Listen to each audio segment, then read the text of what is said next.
Okay guys, today I figured everyone knows you can't save hybrid seeds, but I figured I'd show you guys why. Doing some basic high school biology, you have dominant, the dominant trait, which would be a capital H, which would be for heat tolerant. Lowercase h, not heat tolerant. Capital D, disease resistant. Little d, not disease resistant, but it's supposed to be disease. So let's say you have a heat tolerant tomato, and it's capital double H, homozygous dominant for heat tolerant, which is capital H, but it has no disease tolerancy, natural. So be homozygous recessive. Then you have a disease resistant tomato, which is homozygous recessive for heat tolerance. So it has no heat tolerance, but it's homozygous dominant for disease resistant.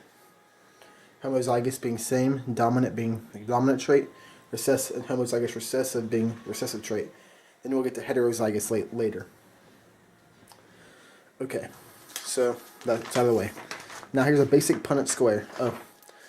So that's the heat tolerant tomato, double H, DD. And how you combine these is you take one trait, that trait, take that, and then take it to the second trait, that trait, and the second H, to D, and D. And do the same for the other one. So there we have our heat tolerant tomato and our disease tolerant tomato when they're figured out where they cross.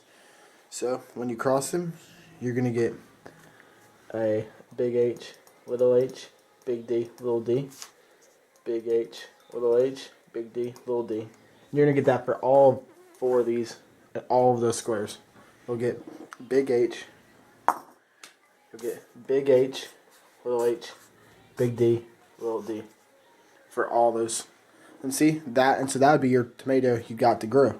It'd be a heat tolerant, disease resistant tomato. Now here's why you can't save them. This is called the F1, and now we'll be going to the F2.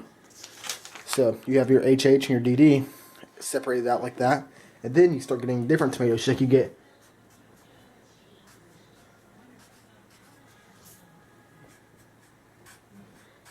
saw this out.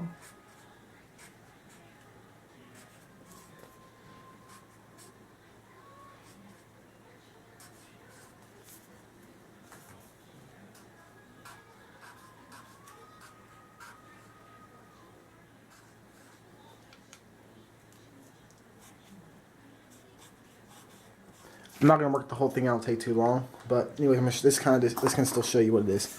See right there, you get a heat tolerant, disease resistant tomato still. You get it there, but there you still get it. There you still get it. There you get heat tolerant and disease resistant, except for this one. But then over here, so that one would not be true. But over here, I'll show it more clearly. You have a not heat resistant, but still disease tolerant. So the same as one of the parents. And then you have a neither heat nor disease tolerant. So basically you can get seeds that are heat tolerant, disease resistant, and they go back to the parents and everything. You can get things that aren't positive for any of them. So that just kind of is a basic way of showing it. Sure, my explanation isn't the best. But so once again, I'll just kind of go over it briefly. You cross the parents, you get the tomato you want. Cross these, you can get anything from the parent, the same as the parents. You can still get the same one you had, and that'd be good. But you can get things that don't have the heat tolerance or disease resistancy, or all kinds of stuff. So that's basic dihybrid punnett squares. You can look them up if you want to clear things up. I didn't do a good job explaining. And but anyways, hope that kind of clears up why you can't save hybrid seeds. See you guys next time. Subscribe.